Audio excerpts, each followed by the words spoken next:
नमस्कार, बहुत स्वागत है आपका जी न्यूज की खास पेशकश ज्योतिष गुरु में। मैं हूं आपका ज्योतिष गुरु शिरोमणि सचिन। मित्रों, बात करेंगे सफला एकादशी के विषय में कि सफला एकादशी पर कौन कौन से कार्यों को आप सफल कर सकते हैं और सफला एकादशी पर भगवान विष्णु की विशेष कृपा आपको कैसे मिल सकती है। चाहे आपका कितना ही पुराना काम क्यों ना हो, हर मुश्किल से सफला एकादशी पर आप छुटकारा बहुत आसानी से पा सकते हैं। ये आपको जानकारी देंगे। चर्चा करेंगे दैनिक राशिफल की, देंगे आपको सफलता का अचूक महा उपाय और इसी के साथ ही रसोई घर से एक छोटी सी सामग्री आज आपके मानसिक तनाव को कम करेगी। जी हां, आपका मेंटली जो परेशानी है, जो डिप्रेशन है, वो बिल्कुल खत्म हो जाएगा। तो वो भी आप लीजिएगा। लेकिन शुरुआत करते हैं हर दिन की भांति आज भी दिव्य महामंत्र से। ओम नमः शिवाय मृत्युंजय महादेवाय नमस्तुते। यह मंत्र 108 बार जाप करने से रोग शांत होते हैं। जब भी आप अपने आप को महसूस करें कि आप बीमार हैं, रोगों ने आपको घेर लिया है, तो इस मंत्र का 108 बार जाप जरूर करिएगा। आगे की ओर बढ़ते हैं, अवगत कराते हैं आज के पंचांग से। दिनांक 19 दिसंबर 2022, दिन सोमवार, पौष मास, कृष्ण पक्ष की एकादशी तिथि, नक्षत्र होगा चित्रा, चंद्रमा तुला राशि में संचरण करेंगे। राहु काल का समय नोट करिए, सुबह 7:30 से 9 के मध्य। यह वो समय होता है जब आप किसी महत्वपूर्ण कार्य को शुरू बिल्कुल नहीं करते हैं। दिशाशूल होगा आज पूर्व दिशा, यानी कि पूर्व दिशा की तरफ यात्रा ना करें तो आपके लिए बेहतर है। विषय की ओर आते हैं और आपको बताते हैं सफला एकादशी की महिमा क्या है। देखिए, पौष मास के कृष्ण पक्ष की एकादशी तिथि को सफला एकादशी मनाई जाती है। इस दिन भगवान विष्णु के नारायण स्वरूप की पूजा अर्चना की जाती है और इस एकादशी पर किए गए उपायों से हर कार्य को बहुत आसानी से सफल किया जा सकता है। तो इतनी महत्वपूर्ण है यह सफला एकादशी और भगवान विष्णु की विशेष कृपा भी बहुत आसानी से और छोटे छोटे उपायों से आपको मिल जाती है। अब आपको बताते हैं इस सफला एकादशी पर आपके अशुभ ग्रह, आपके पापी ग्रह, पीड़ित ग्रह कैसे शांत हो सकते हैं। आइए जानते हैं। देखिए, सफला एकादशी पर भगवान विष्णु की पूजा अर्चना करने और नवग्रहों के मंत्र जाप से पापी और अशुभ ग्रह भी अपना शुभ परिणाम देना शुरू कर देते हैं। क्या करना है उपाय के तौर पर? भाई, नवग्रह मंत्रों का आप जाप कर सकते हैं और एक साबुत आपको गोला लेना है, उसे काट लीजिए, उसमें पंचमेवा और हो सके तो गुड़ वाली शक्कर उसमें भर दीजिएगा। भगवान विष्णु के श्री चरणों में आप इसे रख दीजिए। नवग्रहों के मंत्रों का फिर से जाप करिए। अपने कार्य सिद्धि की प्रार्थना भी श्री हरि से, भगवान विष्णु से करनी है और इसको आप शाम को रख कर वहीं छोड़ दीजिए। सुबह उठने के बाद अपने मन की कामना को फिर से बोलिए। अब यह गोला पीपल के वृक्ष की जड़ के पास हो सके तो थोड़ा सा होल करके आप इसको जो है दबा दीजिएगा। ऐसा करने से नवग्रहों की पीड़ा शांत अवश्य होगी और हो सके तो पीपल के वृक्ष की कम से कम 7 प्रदक्षिणा जरूर कर लीजिएगा। अब आपको बताते हैं कि सफला एकादशी पर श्री हरि की पूजा अर्चना तो की जाती है, लेकिन सफला एकादशी पर देवी लक्ष्मी को कौन सा ऐसा भोग अर्पित करें ताकि आपके घर में महालक्ष्मी का हमेशा के लिए वास हो जाए। आइए जानते हैं। सफला एकादशी पर देवी लक्ष्मी की कृपा पाने के लिए देवी लक्ष्मी को साबूदाने की खीर का भोग लगाइए, सफेद मिष्ठान अर्पित करिए। हो सके तो एक लाल अनार, शरीफा, पंचमेवा, गुड़, मिश्री, आटे की पंजीरी, पंचफल आदि का भोग लगाया जाता है और यह भोग लगाने के बाद सबसे पहले यह प्रसाद जो है घर की किसी बड़ी बुजुर्ग स्त्री या कन्या को दें। उसी के बाद ही आप इसका सेवन करिएगा। इसको प्रसाद के रूप में ग्रहण करिए ताकि देवी लक्ष्मी की कृपा आप पर हमेशा बनी रहे। तो ये छोटी छोटी सामग्री देवी लक्ष्मी को अर्पित करने से और पूर्ण श्रद्धा भाव रखने से आपको उनकी कृपा अवश्य मिलेगी। तो मित्रों, आज रसोई घर की एक छोटी सी सामग्री आपके मानसिक तनाव को बेहद कम कर देगी। मैं तो ये कहूंगा बल्कि खत्म कर देगी। वो कौन सी सामग्री है, कैसे प्रयोग में लानी है, वो आपको बताएंगे। मित्रों, आज हम बात कर रहे हैं सफला एकादशी के विषय में। सफला एकादशी पर कैसा भी उपाय किया जाए उसमें सफलता मिलती है, क्योंकि नाम से ही पता चल जाता है कि यह है सफला एकादशी।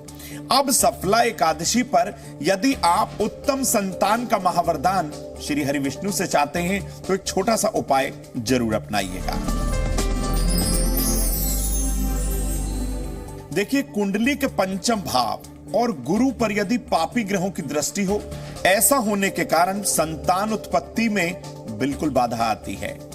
कभी कभी कुंडली का पितृदोष भी संतान उत्पत्ति में बाधा उत्पन्न कर देता है, जिसके कारण हर व्यक्ति को जहां ये दोष होता है उन्हें बहुत परेशानियों का, उलझनों का, मुश्किलों का सामना करना पड़ता है। अब सफला एकादशी पर क्या करना है, छोटा सा उपाय। भाई, सफला एकादशी के दिन एक चांदी की कटोरी में आपको शुद्ध केसर रखना है। भगवान विष्णु को यह अर्पित कर देना है। संतान की कामना भगवान विष्णु से करिए। अब यह केसर भगवान सूर्य नारायण की रोशनी में थोड़ी देर के लिए 10-15 मिनट के लिए आप रख दीजिए। गायत्री मंत्र का किसी आसन पर बैठकर 108 बार आपको जाप करना है। जाप के बाद इस केसर को गंगा जल मिलाकर आप अपने माथे पर, अपने कंठ पर और अपनी नाभि पर इसका तिलक करेंगे और ऐसा कुछ दिन लगातार करते रहिए। ऐसा करने से कुंडली का बृहस्पति मजबूत होगा, कमजोर बृहस्पति को बल मिलेगा और आपकी कुंडली का पंचम भाव भी मजबूत हो जाएगा, जिसके कारण आपको संतान की प्राप्ति अवश्य होगी। मित्रों, हमारी हेल्पलाइन नंबर 9643334444 पर प्रतिदिन कुछ ना कुछ लोग अपना प्रश्न पूछते हैं। उनके प्रश्नों का जवाब भी दिया जाता है। जब भी आप अपना प्रश्न पूछें तो अपना नाम, जन्म की तारीख, महीना, साल, समय और स्थान, ये तीनों एकदम सही लिखिएगा, तभी हम आपके प्रश्नों का जवाब दे पाएंगे।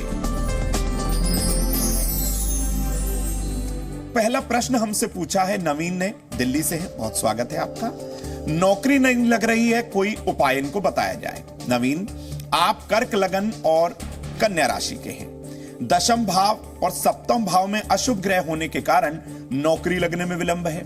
तो भाई, शनिवार के दिन या शुक्रवार के दिन शाम के समय पीपल के वृक्ष की जड़ के पास तिल के तेल का एक दीपक जलाना है और शनिदेव के 10 नामों का जाप करना है। फरवरी 2023 के बाद नौकरी मिलने का प्रबल योग बना हुआ है। एक और दर्शक है राघव, जो कि फरीदाबाद से है। बहुत स्वागत है आपका।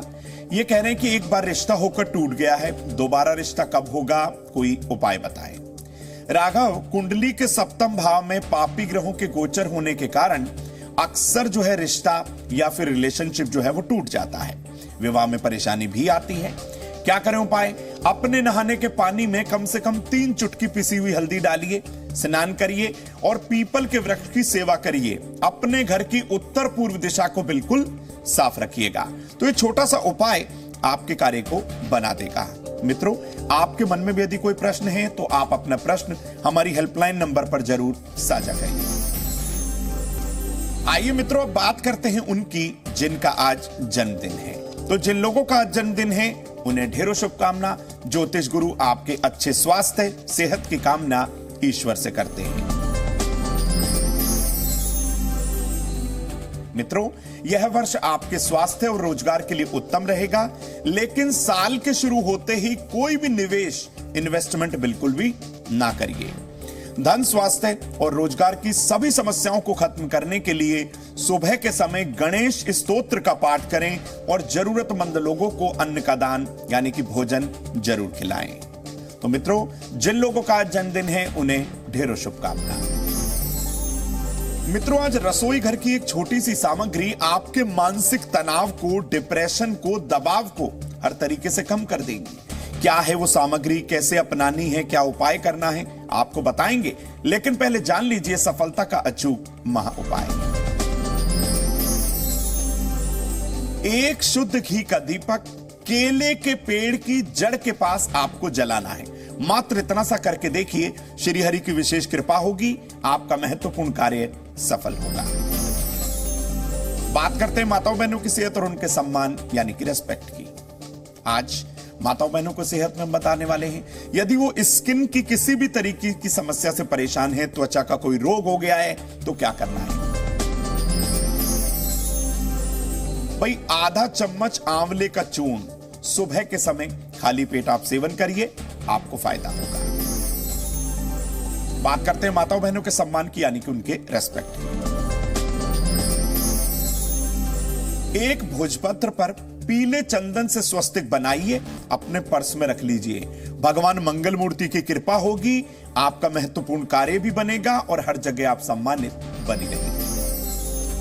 बात करते हैं रसोई घर की उस अचूक सामग्री की जिसको अपनाने के बाद आपका मानसिक तनाव कम हो सकता है। आज हम रसोई घर से लेकर आए हैं आपके लिए कच्चा दूध। कैसे प्रयोग में लाना है भाई, कच्चे दूध में थोड़ा सा काला तिल मिलाइए और शिवलिंग पर अर्पित कर दीजिए। हर तरीके का मानसिक तनाव भगवान शिव की कृपा से दूर होगा।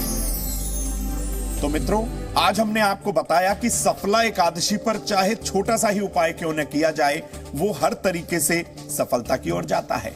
यानी आपके महत्वपूर्ण कार्य सफला एकादशी पर श्री हरि के परम आशीर्वाद से हर तरीके से सफल हो जाते हैं।